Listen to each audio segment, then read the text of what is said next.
নমস্কার বন্ধুরা, village food with কল্যাণীতে আপনাদের সবাইকে স্বাগত জানাই। আজকে আমি আপনাদের সঙ্গে শেয়ার করতে চলেছি দারুণ টেস্টি ম্যাঙ্গো ফিরনির রেসিপি। বন্ধুরা, ম্যাঙ্গো ফিরনি বানানো ভীষণই সহজ আর খেতে অসাধারণ লাগে। বন্ধুরা, এটা এতটাই টেস্টি হয় যে একবার যদি কাউকে বানিয়ে খাওয়ান বারে বারে রিকোয়েস্ট আসবে। এক মুঠো গোবিন্দভোগ চাল দিয়ে কিন্তু এই ডেজার্টটা আপনারা খুব সহজেই বানিয়ে নিতে পারেন। তাই বলছি বন্ধুরা, ভিডিওটা স্কিপ না করে পুরোটা একবার দেখে নিন। আর আমার চ্যানেলটিকে এখনও যারা সাবস্ক্রাইব করেননি, চ্যানেলটিকে সাবস্ক্রাইব করার জন্য অনুরোধ রইল। তাহলে চলুন বন্ধুরা, বাড়িতেই কিভাবে হোটেল রেস্টুরেন্টের মতো ম্যাঙ্গো ফিরনি বানানো যায় সেটা শুরু করা যাক। ম্যাঙ্গো ফিরনি বানানোর জন্য যেসব উপকরণগুলো লাগবে সেগুলো হলো গোবিন্দভোগ চাল, দুধ, চিনি আর পাকা আম। এখন আমি একটি পাত্র নিয়েছি আর এই পাত্রের মধ্যে দিয়ে দিচ্ছি হাফ কাপ গোবিন্দভোগ চাল। এবার এই গোবিন্দভোগ চালটাকে আমি জল দিয়ে খুব ভালো করে ধুয়ে নিচ্ছি। এখন আমি চালের মধ্যে পরিমাণ মতো জল দিয়ে দিয়েছি। এবার চালটাকে একটু রগড়ে নিচ্ছি। চালটাকে রগড়ে নিয়েছি। এবার জলটা ফেলে দিয়ে পরিমাণ মতো জল দিয়ে এটাকে ভিজিয়ে রাখবো। চালটা খুব ভালো করে ধুয়ে নিয়েছি। এবার আমি পরিমাণ মতো জল দিয়ে এটাকে 1 ঘন্টার মতো ভিজিয়ে রাখবো। গোবিন্দভোগ চালের মধ্যে আমি পরিমাণ মতো জল দিয়ে দিয়েছি। এবার একটা প্লেট ঢাকা দিয়ে এটাকে 1 ঘন্টা ভিজিয়ে রাখছি। এরপর আমি ম্যাঙ্গো ফিরনি বানানোর জন্য 4টে পাকা আম নিয়েছি। এবার এই আমগুলোকে কেটে টুকরো করে নেব। দেখুন বন্ধুরা, আমগুলোকে কেটে টুকরো করে একটি মিক্সিং জারের মধ্যে নিয়ে নিয়েছি। এবার মিক্সিং জারের ঢাকনা বন্ধ করে খুব ভালো করে এটাকে পেস্ট করে নেব। আমের টুকরোগুলোকে আমি খুব ভালো করে পেস্ট করে নিয়েছি। দেখুন বন্ধুরা, আমের পিউরিটা আমার মেজারিং কাপের 1 কাপ হয়েছে। এবার এটাকে একটা সাইডে সরিয়ে রাখছি। 1 ঘন্টা পরে ফিরে এলাম। আমি যে গোবিন্দভোগ চালটা ভিজিয়ে রেখেছিলাম সেটা খুব সুন্দরভাবে কিন্তু ভিজে গেছে। এবার আমি এই চালটাকে বেটে নেব। চালটাকে বেটে নেওয়ার জন্য আমি একটি মিক্সিং জার নিয়েছি। এবার সমস্ত চালটা আমি এই মিক্সিং জারের মধ্যে দিয়ে দিচ্ছি।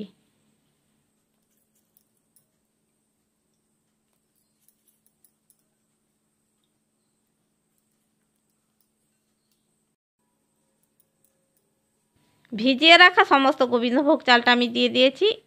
এরপর আমি অল্প একটু জল দিয়ে এটাকে বেটে নিচ্ছি। চাল বাটাটা খুব মিহি করে না বাটলেও হবে, একটু দানা দানা থাকলেও অসুবিধে নেই। দেখুন বন্ধুরা, চালটা আমি বেটে নিয়েছি। চাল বাটাটা একেবারে মিহি করে বাটিনি। এবার এটাকে আমি একটি বাটির মধ্যে ঢেলে নিচ্ছি।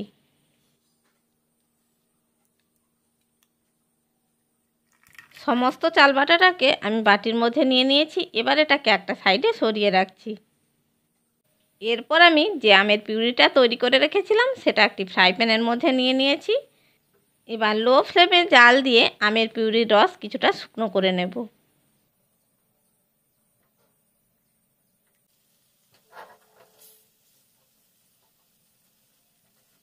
দেখুন বন্ধুরা, আমের পিউরির রসটা অনেকটাই শুকনো করে নিয়েছি। এবার আমি গ্যাসের ফ্লেমটা বন্ধ করে দিয়েছি। এরপর আমি কড়াইয়ের মধ্যে 500 গ্রাম দুধ নিয়েছি। এই দুধটাকে গরম করে ফুটিয়ে নেব।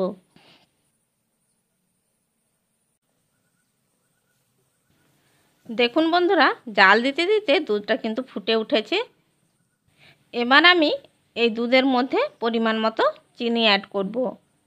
এখন আমি এই দুধের মধ্যে দিয়ে দিচ্ছি 1/4 কাপ চিনি। আপনারা যদি বেশি মিষ্টি পছন্দ করেন তাহলে চিনির পরিমাণটা বাড়িয়ে নিতে পারেন। এরপর হাতা দিয়ে বেশ কিছুক্ষণ ধরে নাড়িয়ে চাড়িয়ে চিনিটাকে মেল্ট হতে দেব। বেশ কিছুক্ষণ সময় ধরে হাতা দিয়ে নাড়িয়ে চাড়িয়ে চিনিটাকে মেল্ট করে নিয়েছি। এবার আমি এর মধ্যে দিয়ে দিচ্ছি 2টো ছোটো এলাচের গুঁড়ো। এই ছোটো এলাচের গুঁড়ো যদি দেন তাহলে ফিরনির স্বাদ আর গন্ধ দ্বিগুণ বেড়ে যায়। এবার এই ছোটো এলাচের গুঁড়োকে নাড়িয়ে চাড়িয়ে দুধের সাথে খুব ভালো করে মিশিয়ে নিচ্ছি। মেশানো হয়ে গেছে। এরপর আমি এর মধ্যে দিয়ে দিচ্ছি বেটে রাখা গোবিন্দভোগ চাল। সমস্ত চাল বাটাটা আমি এর মধ্যে দিয়ে দিয়েছি। এই সময় কিন্তু গ্যাসের ফ্লেমটা লোতে রাখতে হবে। এবার এটাকে খুব তাড়াতাড়ি করে নেড়ে চেড়ে দুধের সাথে মিশিয়ে নিতে হবে।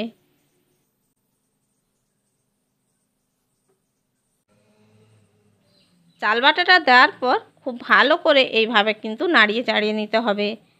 আর এটাকে লো ফ্লেমে 3 থেকে 4 মিনিট ফুটিয়ে নিতে হবে।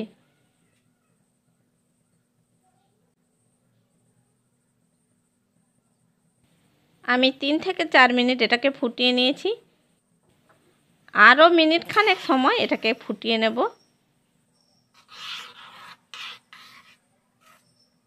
চাল বাটাটা দেওয়ার পর আমি মিনিট 5 মতো লো ফ্লেমে ফুটিয়ে নিয়েছি। এর থেকে আর বেশি ফোটাবো না। এবার আমি এর মধ্যে যে আমের পিউরিটাকে ঘন করে রেখেছিলাম সেটা এর মধ্যে অ্যাড করব। এখন আমি এর মধ্যে আমের পিউরিটা অ্যাড করে দিচ্ছি। আমি সব আমের পিউরিটা এর মধ্যে দেব না। দেখুন বন্ধুরা, কিছুটা আমের পিউরি রেখে দিয়েছি, পরে এটা কাজে লাগাবো। এবার আমের পিউরিকে ফিরনির সাথে খুব ভালো করে মিশিয়ে নিচ্ছি।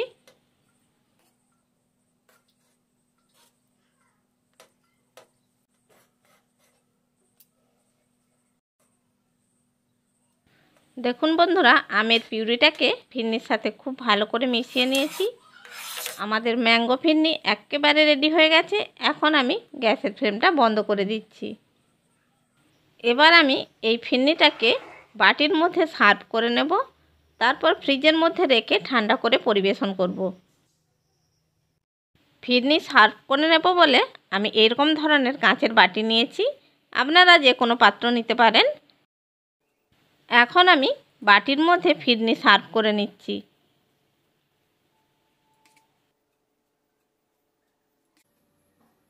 দেখুন বন্ধুরা, সব কটা বাটির মধ্যে আমি ম্যাঙ্গো ফিরনি সার্ভ করে নিয়েছি। এরপর আমি এর মধ্যে দিয়ে দিচ্ছি আমের পিউরি। এই আমের পিউরিটা এর ওপরে দিলে দেখতেও খেতে অসাধারণ লাগবে।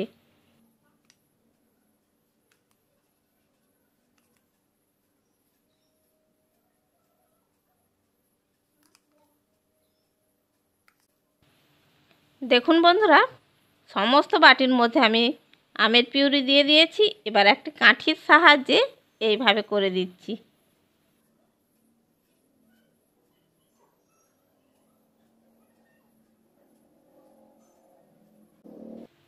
এরপর আমি এর ওপরে কিছুটা আলমন্ড বাদাম কুচি দিয়ে গার্নিশিং করে নিচ্ছি। এটা সম্পূর্ণ অপশনাল, কেউ যদি না চান নাও দিতে পারেন। আমি পেস্তা আর আলমন্ড বাদাম দিয়ে গার্নিশিং করে নিয়েছি। এবার এটাকে আমি নর্মাল ফ্রিজের মধ্যে রেখে ঠান্ডা করে পরিবেশন করব। ঘন্টাখানেক পরে আমি ফ্রিজ থেকে ফিরনি বের করে নিয়েছি। দেখুন বন্ধুরা, ফিরনি কত সুন্দর হয়েছে। একেবারে হোটেল রেস্টুরেন্টের মতো দেখতেও খেতে হয়েছে। তাহলে বন্ধুরা, আপনারাও এক মুঠো গোবিন্দভোগ চাল দিয়ে বানিয়ে ফেলুন ম্যাঙ্গো ফিরনি। আশা করি বন্ধুরা, আমার এই ম্যাঙ্গো ফিরনির রেসিপিটা আপনাদের ভালো লেগে থাকবে। রেসিপিটা ভালো লেগে থাকলে লাইক করবেন, শেয়ার করবেন আর কমেন্ট বক্সে আপনাদের মূল্যবান মতামত জানাবেন। আর এই রকম আরও নানা রকমের রেসিপি পাওয়ার জন্য আমার চ্যানেলটিকে সাবস্ক্রাইব করে বেল আইকনটি প্রেস করে দেবেন। তাহলে বন্ধুরা, যখনই আমি ভিডিও ছাড়বো নোটিফিকেশানটা সবার আগে আপনার কাছে পৌঁছে যাবে। চ্যানেলে যদি নতুন বন্ধু হয়ে থাকেন, চ্যানেলটিকে সাবস্ক্রাইব করার জন্য অনুরোধ রইল। ভালো থাকবেন, সুস্থ থাকবেন। আবার দেখা হবে অন্য কোনো ভিডিও নিয়ে। ধন্যবাদ।